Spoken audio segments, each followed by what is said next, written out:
Here sits mild-mannered Aiden sitting at her desk getting ready to save for retirement. She is now typing on the computer to find out where is the best places to invest her money. Look here, the government has come in to help Aiden. Do you want an IRA retirement plan? Yay.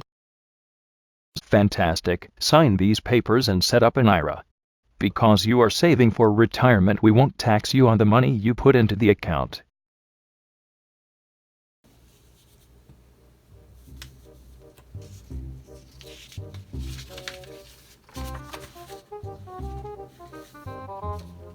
There's no way that a bee should be able to fly.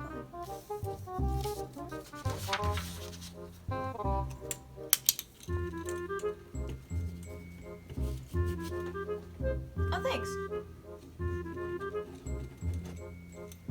75 years later. Aiden has saved up a ton of money for her IRA retirement fund. She is now an old lady and needs that money to help her crippled child. Her son has brain damage from a fall, but luckily she has the money to fix him because of her retirement fund. Oh no. It is the government, also known as Uncle Sam.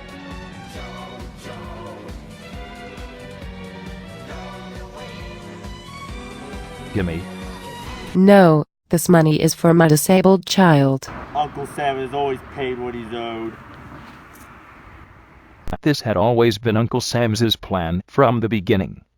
Even though he did not tax the money when it into the IRA, he made there be an income tax when someone had to withdraw the money.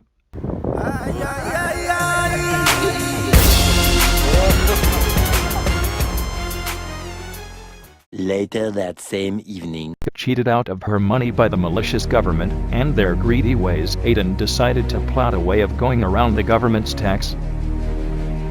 Aiden had a great idea to get back at the government.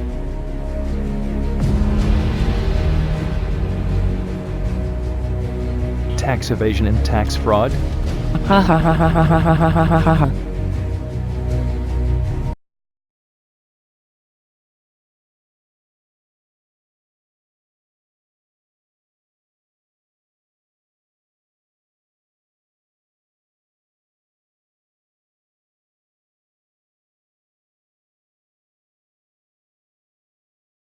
My name is Chris Shoemate, and I'm Kyle's father. And I'm an attorney, and I specialize in estates, estate planning, probate, trust administration, small business planning. And so planning for what to do with somebody's estate includes what to do with IRAs. And so trying to figure out how to pass down somebody's retirement account to the next generation in the most tax efficient way is a big part of what I do.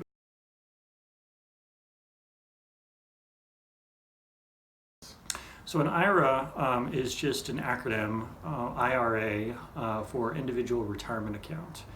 And so it's basically a tool that the federal government has allowed people to put money into an account called an individual retirement account. And it comes with it certain tax benefits. And just very basically, the tax benefit is that if you put money into the account and it's done according to what the code provisions say, then you can take a tax deduction on your individual tax return. And so basically it's a way of saving for retirement and not having to pay tax on the money that you're putting into your retirement account.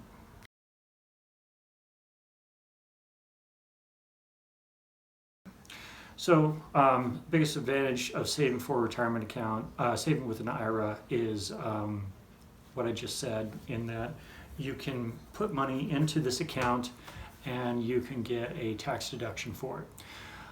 So for instance, let's say that I have $5,000 that I want to contribute to my retirement. Hey, I'm not going to be working forever. I want to make sure that I'm saving for a time when I'm not going to be working, and so I have $5,000 this year that I'm going to be putting into a retirement account.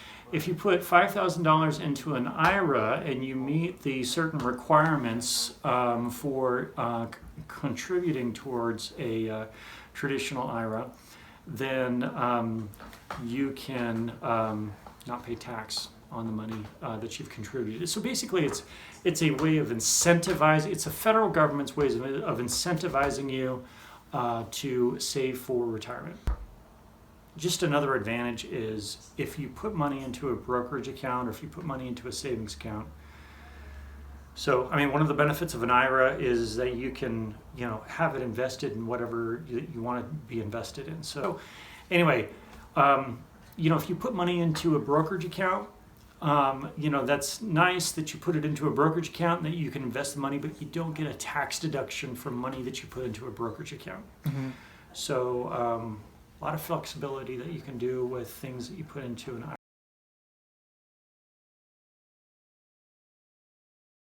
IRA. Disadvantages.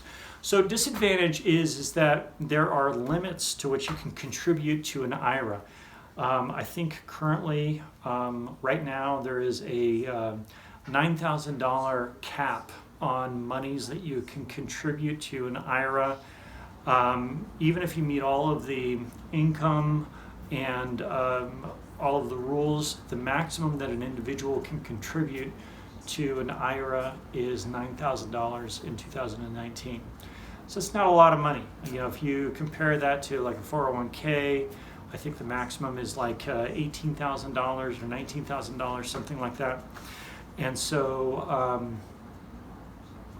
there's not a lot of savings potential there, in that you're not making large, contributions towards your retirement through an IRA. Another disadvantage is that even though you get the tax deduction that you get to deduct on your income tax return, you have to still pay taxes. And so, the federal government wants its money one way or another, and they're going to get their money one way or another. And so, all the money that you put into that individual retirement account has what's called a zero tax basis, which means that when you go to when you go to withdraw any of the money from the retirement account, you have to take all of that money with a zero tax basis. And so that means that you're going to receive a 1099 or a wage statement, basically, for the money that you withdrew out of the IRA, and you have to include that on your personal income tax return as income, and you have to pay what's considered ordinary income tax on that withdrawal. And so it's essentially like, let's say you withdrew $10,000 from that IRA. Well, it's like you earned an extra $10,000 in that year, and you have to pay income taxes on that extra $10,000. And so you don't get the capital gains favored rate, you don't get the dividend rate, you have to pay the ordinary income rate. The other big disadvantage is that you can't withdraw the money until you're 59 and a half. And so it is a retirement savings tool. And so in order to put money away, it's not like a normal savings account or a normal brokerage account where, hey, if I need this money, I can just withdraw it at any time. You have to wait until 59 and a half in order to withdraw the money. And if you take the money out prior to 59 and a half, not only do you have to pay all of that normal ordinary income tax on the money that you withdraw, but you also have to take a 10% penalty on the money that you withdraw. The other disadvantage is that if, let's say that you have this IRA that you've been saving for years, and let's say that you have other retirement assets, like you have a pension or something like that, and you say, you know what, I don't want to pay tax on the money that I put into that IRA. I'm just going to keep it there, and if unless I need it for some emergency or something like that, and that way then I'll save it for my children, so that they'll have it after I die. Well, the federal government actually doesn't like that. And so at 70 and a half, they require, like if you just decide that you're not going to take any type of withdrawals, they require that you have to take withdrawals at 70 and a half. So if you haven't completely withdrawn all the money by 70 and a half, at 70 and a half you have to take out certain withdrawals. And if you don't take out those withdrawals at 70 and a half, then you have to pay an ungodly tax, like it's something like 100% of what the withdrawals amounts were. So not only do you have to withdraw the amount and you have to pay a tax on it, but you have to pay this extra penalty that's like 100% of what the withdrawal amount was. So you have to take out RMDs, required minimum distributions, at 70 and a half.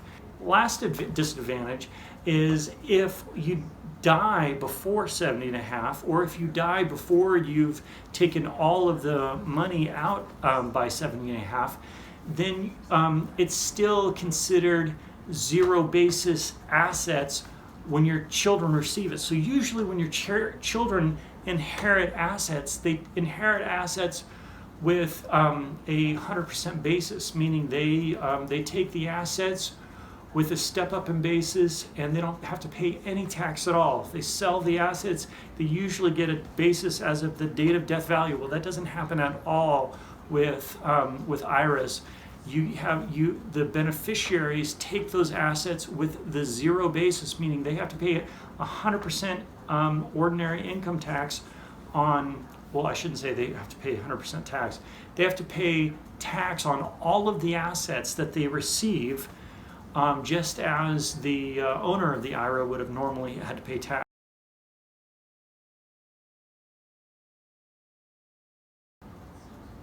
Yeah, I would recommend setting up an IRA. The best time to set up an IRA is when you're working, because you can't make contributions to an IRA unless you're working. So you're limited to either $9,000 a year, or you're limited to your wage, whichever is lesser. And so if you're not working, or if you're making a very small wage, then you're not going to be allowed to contribute or take contributions to your IRA and be able to write off the contribution unless you're actually you have wages that is more than the contribution amount. So for instance, if I contribute $5,000 and I want to take a tax deduction for that, you have to actually have made $5,000 from wages from another job in order to take that tax deduction. So what I would say is, as soon as you're working, you want to save for retirement. If the company that you're working for has a 401k, they have some type of employer-sponsored plan or something like that, you definitely want to go with that, because the IRA is kind of like the redheaded stepchild of the retirement vehicles, in that it's kind of the worst option of all of the options that are out there. But if you don't have a employer-sponsored plan, you definitely want to at least max out your contribution as much as allowed, so you can contribute and take that tax deduction, because it's nice to take a tax deduction for the money that you're saving for retirement. The downside is that you're going to be taxed on it later on, but you can deal with that later on.